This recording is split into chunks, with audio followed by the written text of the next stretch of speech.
नमस्कार दोस्तों, स्वागत है आपका आज के मुख्य समाचार में। सबसे पहली बड़ी खबर में आपको बताएंगे, अखिलेश ने बदली मुलायम के माई फॉर्मूले की परिभाषा, कहा यही दिलाएंगे जीत। इसी के साथ दूसरी बड़ी खबर में जिक्र होगा कि एनडीए में बवाल, जदयू के सांसद बोले भाजपा ही नहीं चाहती बिहार का विकास, इनको केवल वोट से मतलब। तीसरी बड़ी खबर में आपको बताएंगे कि किसानों को लेकर बीजेपी नेता के विवादित बयान, कहा मैं मार मार कर पैर तोड़ देता, मोदी जी प्यार से बात कर रहे हैं। दोस्तों, हर एक खबर की गहराई में आपको ले जाएंगे, लेकिन उससे पहले अगर आपको भी ऐसा लगता है कि भाजपा की उल्टी गिनती शुरू हो चुकी है, तो आप अभी इस वीडियो को लाइक कीजिए और इस लाल बटन को दबाकर चैनल को सब्सक्राइब करके घंटी बजाइए और कमेंट में लिखिए जय हिंद।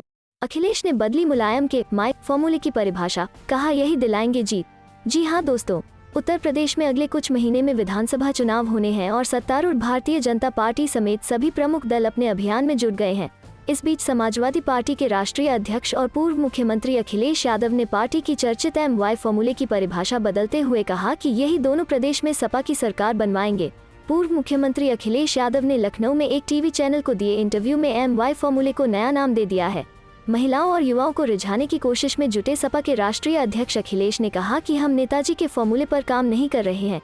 नेताजी ने जो एमवाई का फॉर्मूला बनाया था उसे हम लोगों ने बदल दिया है। उन्होंने कहा कि अब एम का मतलब महिला और वाई का मतलब यूथ है। यही दोनों मिलकर आगामी विधानसभा चुनाव में सपा की सरकार बनाएंगे।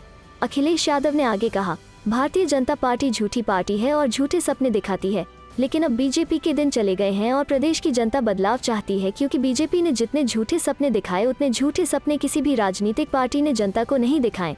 इसीलिए अब जनता 2022 के चुनाव में बदलाव चाहती है। सपा प्रमुख अखिलेश यादव ने समाजवादी पार्टी की चुनाव को लेकर रणनीति के बारे में कहा, हमने उत्तर प्रदेश में विकास कार्य किया था, आगरा एक्सप्रेसवे बनवाया, जिलों में मेडिकल कॉलेज की स्थापना की और कम समय में कई विश्वविद्यालय भी बनवाए। इसीलिए इस बार जो भी पार्टी जनता के सुख दुख में सहभागी होगी और उन्हें साथ लेकर चलेगी, वही पार्टी 2022 में जीतकर यूपी में आएगी।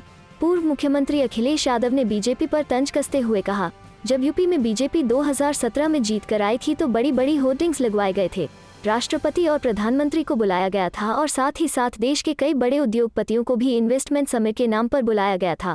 मैं सरकार से पूछना चाहता हूं कि सरकार बताए कि आखिर यूपी में कितना इन्वेस्टमेंट किया गया। चलते हैं अगली खबर की तरफ। एनडीए में बवाल, जदयू के सांसद बोले भाजपा ही नहीं चाहती बिहार का विकास, इनको केवल वोट से मतलब। जी हाँ दोस्तों, बिहार में जदयू और भाजपा के बीच चल रहा अंतर्बंध खत्म होने का नाम नहीं ले रहा है और गाहे बगाहे बार बार सामने आ ही जाता है। अब बांका से जदयू के सांसद गिरधारी यादव ने भाजपा और केंद्र की सरकार पर बड़ा आरोप लगाया है। उन्होंने कहा कि भाजपा बिहार का विकास चाहती ही नहीं है, इस पार्टी को राज्य के लोगों से केवल वोट लेने भर से मतलब है। उन्होंने एक ऑनलाइन प्लेटफॉर्म पर यह आरोप तब लगाया जब उनसे प्रधानमंत्री नरेंद्र मोदी और मुख्यमंत्री नीतीश कुमार की जोड़ी वाली सरकार केंद्र और राज्य दोनों जगह होने के बावजूद विकास बाधित रहने के मसले पर सवाल पूछा गया था। उनके इस बयान के बाद जहां भाजपा में खलबली मची है, वहीं प्रमुख विपक्षी दल राजद को चुटकी लेने का मौका मिल गया है। जदयू के सांसद गिरधारी यादव का यह वीडियो इंटरनेट मीडिया पर खूब तेजी से शेयर किया जा रहा है। इसमें उन्होंने कहा है कि सरकार में हमारे सहयोगी दल भाजपा को बिहार के विकास से कोई मतलब नहीं है।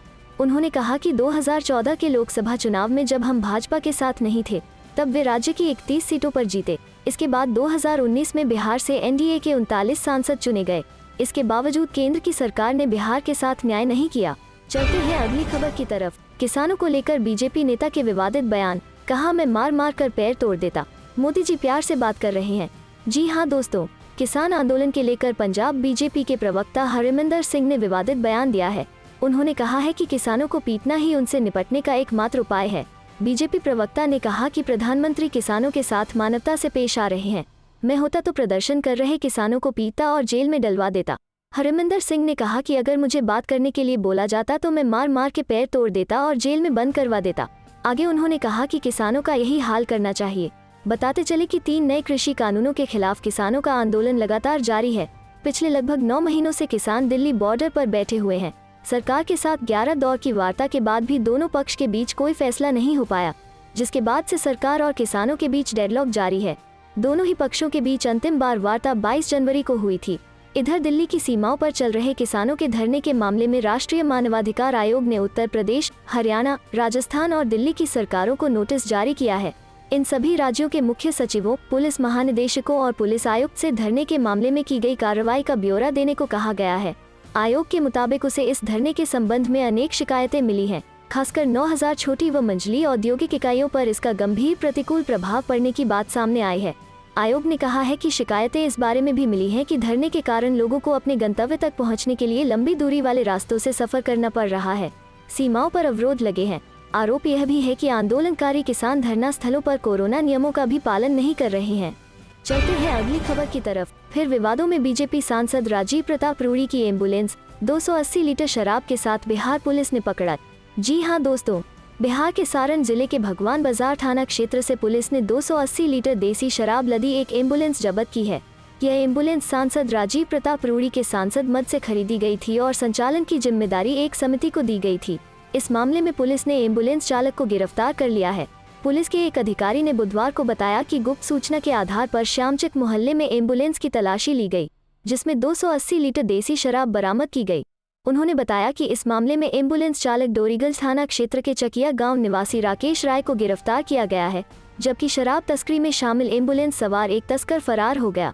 भगवान बाजार के थाना प्रभारी मुकेश कुमार झा ने बताया कि इस मामले की एक प्राथमिकी भगवान बाजार थाने में दर्ज कर ली गई है। उन्होंने बताया कि इस मामले में चालक राकेश राय, तेलपा गांव निवासी के सुगु राय और सदर प्रखंड के कोतवा पट्टी रामपुर के मुखिया जयप्रकाश सिंह को नामजद और एक अन्य अज्ञात को आरोपी बनाया गया है। उन्होंने कहा कि पुलिस अन्य आरोपियों की गिरफ्तारी के लिए छापेमारी कर रही है। इधर इस घटना के बाद सांसद राजीव प्रताप रूड़ी ने संचालन समिति पर कार्रवाई की मांग की है। उन्होंने इस कार्रवाई के लिए पुलिस टीम को भी बधाई दी है। उन्होंने कहा कि एम्बुलेंस से शराब बरामद होने की सूचना मिली है।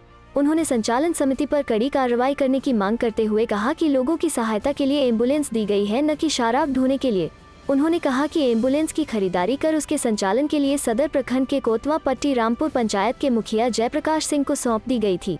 वे ही पंचायत स्तरीय संचालन समिति के अध्यक्ष हैं। गौरतलब है कि बीजेपी सांसद राजीव प्रताप रूड़ी के सांसद मद से खरीदी गई एम्बुलेंस इससे पहले भी चर्चा में रही है।